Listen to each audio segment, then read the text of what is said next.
I'm Antonio Sala, and this video is the first one in a series of videos discussing the roaring hidden tiger, let's say case study, in which we'll delve through several issues on the meaning of joint, conditional, marginal, probabilities, Bayesian inference, and the like.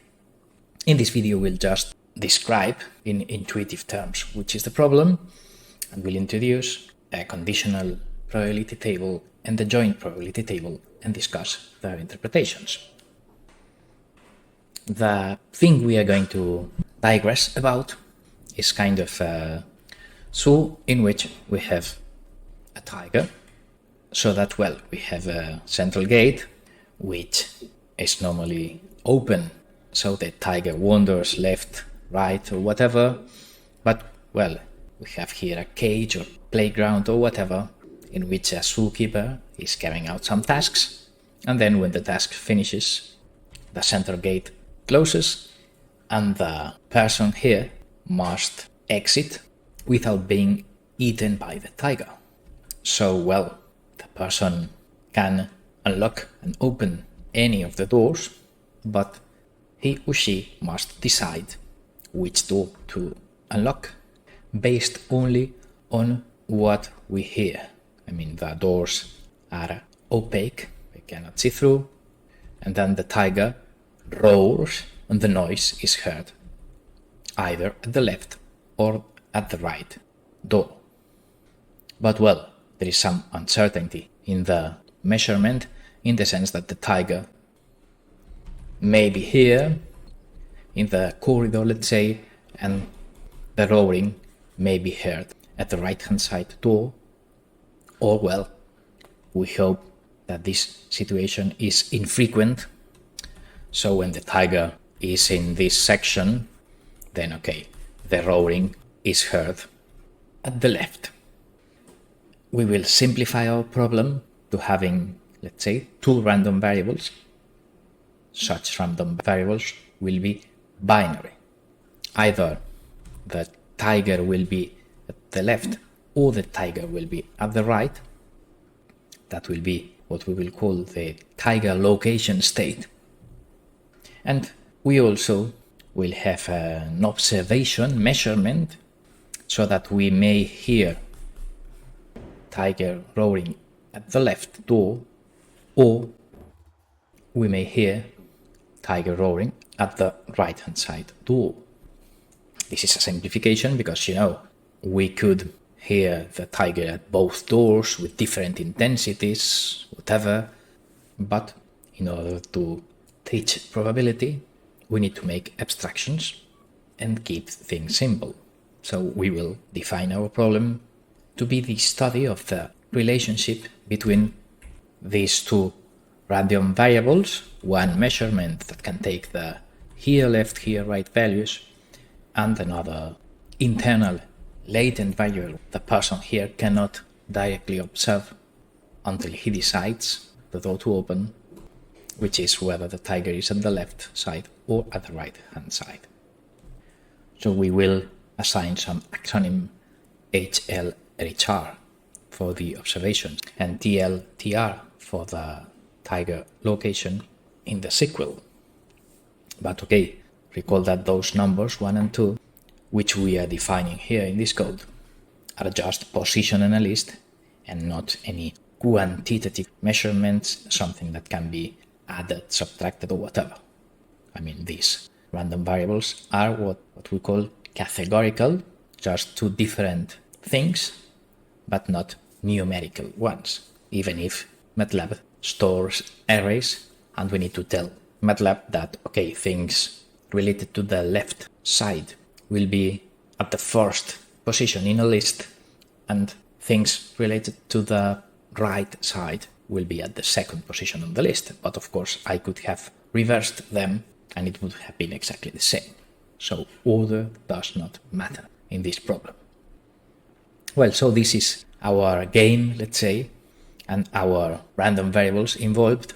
And of course, the overall goal of this is solving a decision problem, deciding when I should open, maybe after listening to 10 roarings in a row at the same side, or whatever, and of course depending on how much I value my life. You know, if I am ill, depressed, I may just open any door at random, but if I am optimistic about living a long and happy life, maybe I will wait for 100 roars until I am 99.999 sure that the tiger is at the left.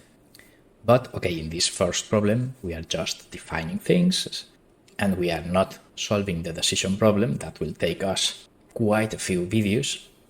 In here, we are just defining the variables, defining the problem, and we will define and put an example of joint and conditional probability tables. Estimating where the tiger is out of the scope of this first video. Then let us discuss the first definitions in order to approach the hidden tiger problem. And we'll start defining a 2x2 matrix, PM, let's say, and we'll define that thing as a conditional probability table. We'll arrange 4 numbers in a 2 times 2 matrix so that this 1 number is the probability of hearing a roaring at the left door, conditioned to the fact that the tiger truly is at the left-hand side. The item below will be the probability of hearing the roaring at the right when the tiger is at the left. And to complete my table, I need the second column, probability of hearing left with the tiger at the right cage, or probability of hearing right with the tiger at the right cage. Then of course, we expect that the diagonal of this matrix contains big numbers, let's say. When the tiger is at the left, I would expect hearing the tiger at the left door the majority of times I listen anything, and right also. But in general, this matrix needs not being symmetric, not diagonal, of course.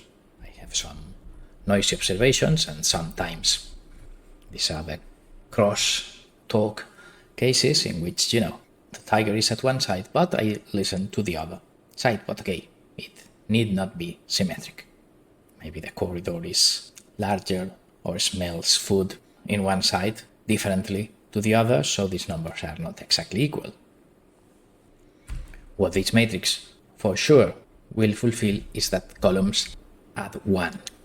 I mean, if the tiger is at the left and it roars, and when we hear some noises, we assume that we will be able to clearly ascertain in which door the noise is loudest, so these 2 numbers must add 1.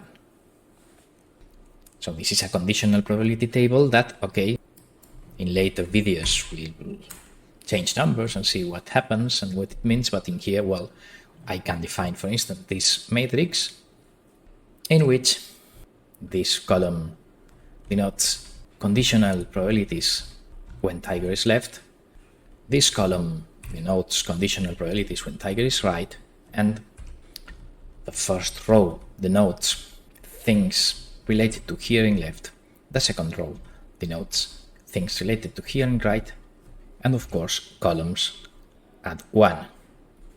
So this is what a conditional probability table is. An Excel sheet, let's say, in which columns add 1.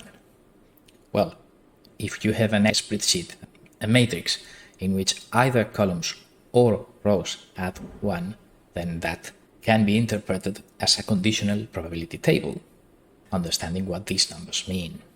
80% of the times the tiger is at the left, roaring will be heard at the left door, and only 20% of the times roaring towards the corridor, and I will hear the roaring at the wrong door at the right-hand side.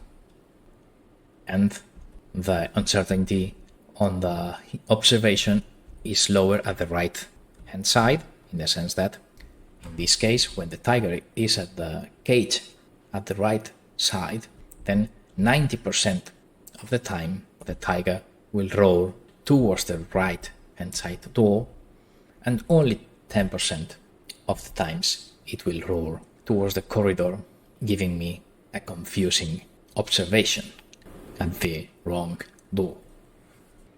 Well, this is the meaning of the conditional probability. But of course, this is not a joint probability distribution. What is the joint probability? Well, let's define it. This is the conditional table we started with, but the joint probability is the probability of each of these 4 combinations of events, what we will call atomic events, let's say, in which in a single observation things will complicate when tiger is at one side, but we can listen to 3 roarings. Time and multiple observations will be dealt with later on. Things are not so simple. But if my problem is just thinking what happens when I hear just 1 roaring, then okay, only 4 disjoint atomic events can occur. Either I hear left and the tiger was at the left. I hear left and the tiger was at the right. I hear right and tiger was at the left, and hear right and tiger right. These are the 4 atomic events. And let's say the different probabilities of each of these 4 situations is what will define everything. But, okay, we cannot write them only with the conditional probabilities. More on that in a minute. Just the thing is that these 4 atomic events can be arranged as just a random variable that takes 4 possible values, categorical, or we can arrange it in, let's say, in a 2 times 2 matrix. And so I change the notation of this thing, defining my atomic event, this and this, with, well, the notation of a pair of things, just denoting that my random variable takes 2-dimensional values in this 2D world, because, you know, there are sort of 2 random variables interrelating. Of course, then this definition may be richer. It's not the same saying that I have a game with 4 possible outcomes, which is true, but my description is more detailed if I say that those 4 possible outcomes are actually the combinations of 2 games with 2 possible outcomes each. So this more detailed definition of what we are doing is what we are representing in this joint probability table. But we cannot still give numbers here from this conditional probability table. Because, well, let's think in the tiger. I know that 80% of the times tiger is left, it will roar towards the left door. But which percentage of the times is the tiger at the left cage when closing the gate? Well, that depends. I may say that it's 50%, but okay, maybe the food is routinely served at the left cage, so tiger tends to wait there. And then maybe tiger will be at the left-hand side in 70% of the experiments. So we have kind of as another probability which is missing. Let us formally describe that. One piece of data is missing because, well, the definition of conditional probability of a measure given tiger state is the joint probability of measured and tiger at a given situation. We have 4 possible things that can be in the numerator divided by the probability of the tiger being left or right. Or multiplying by the denominator, we can say that the joint probability is the conditional probability times the probability of the condition. What's that in lay terms? You know, if we consider here left, tiger left, then we had 0.8 in our probability table, and then if, let's say, tiger is left 50% of the times we repeat this experiment, what we are saying is that if 80% of the times the tiger is left, we hear the roaring at the left, but the tiger is left only half of the repetitions, then overall we will find the tiger at the left and hear the roaring at the left in 40% of the repetitions of my hidden tiger game, let's say. So that's what this conditional probability stuff means, and we need the prior probability on which fraction of the times tiger is left on right. So we will name as B the probability of the tiger being right when the gate clack closes and the zookeeper waits for the roaring noises. This is a prior probability, okay? Before the tiger starts roaring, we close the gate and then we'll have this probability of tiger left or tiger right, then B is tiger right, and of course tiger left is 1 minus B. So once this B, that we will name, prior belief or something like that, where the tiger is when we lock the gate, then this will be the joint probability obtained by applying the above formula for all the 4 combinations of measurements and tiger states. Then let us depict that joint probability and try to better understand its meaning. So if I put 50%, the non-informative prior, if I know nothing, I would expect the tiger being left or right half of the times. Well, in that case, we have here the conditional probability, but if I multiply this column times 0.5, then I get 0.4 and 1. And if I multiply the second column by 0.5, then I get these numbers. And of course, then I have 4 numbers that indeed add 1. So I can interpret that 2 times 2 array as a probability of 4 atomic events that, okay, the sum of those probabilities indeed adds 1. This is the 40% of the times I will have tiger left and hearing left. This is 10% of the times I will have tiger left and hearing right, which is 50% of 20%, and so on. Of course, if I were sure that tiger is 99% of the times at the right side, say because food and mating partners are always placed at the right cage, so tiger basically goes immediately there and stays for hours. Well, in that case, it's 99% of times the tiger is expected to be at the right cage. Then this first column will be multiplied by 0.01, and this column of the conditional table will be multiplied by 0.99, and then, well, I get the numbers I see. So this is the difference between a conditional probability table in which columns add 1 to a joint probability table in which all numbers, rows and columns together, the 4 numbers add 1. So, which is the interpretation of the joint probability table? Is it the probability of a certain measurement and place where the tiger is? I mean, here, right, and tiger left 2 in 1,000 times? Well, the answer is yes and no. I mean, it indeed is that thing if we roll the 2 dice of the random variable at the same time. So the experiment we are repeating 1,000 times is let the tiger wander left and right with the gate open, and then close the gate and listen only once. Then in that case, if we repeat that thing 1,000 times, we'll expect 2 times tiger left and door right. And we expect 998 times a different thing.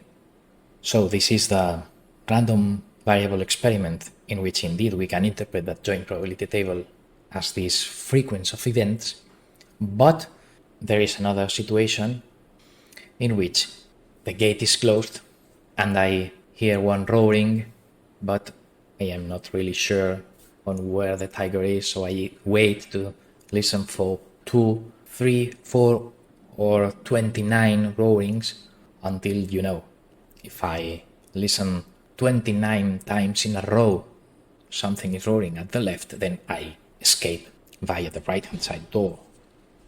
So in that problem in which we close the gate and we listen for several roars, then the joint probability table we did show is not valid.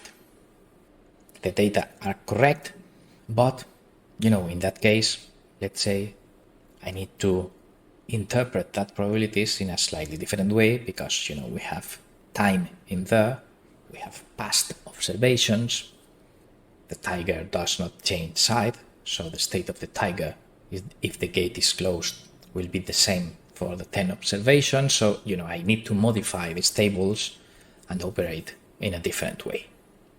Of course, we'll do that in forthcoming videos. In here, we finish just summarizing that we defined the tiger problem and the relevant random variables involved.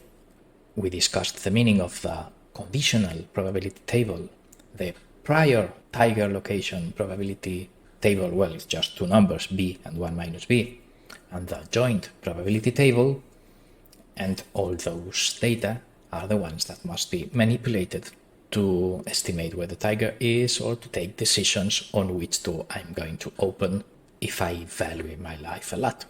But of course, that will be the subject of forthcoming videos in this case study. So we finish now. Thanks for watching.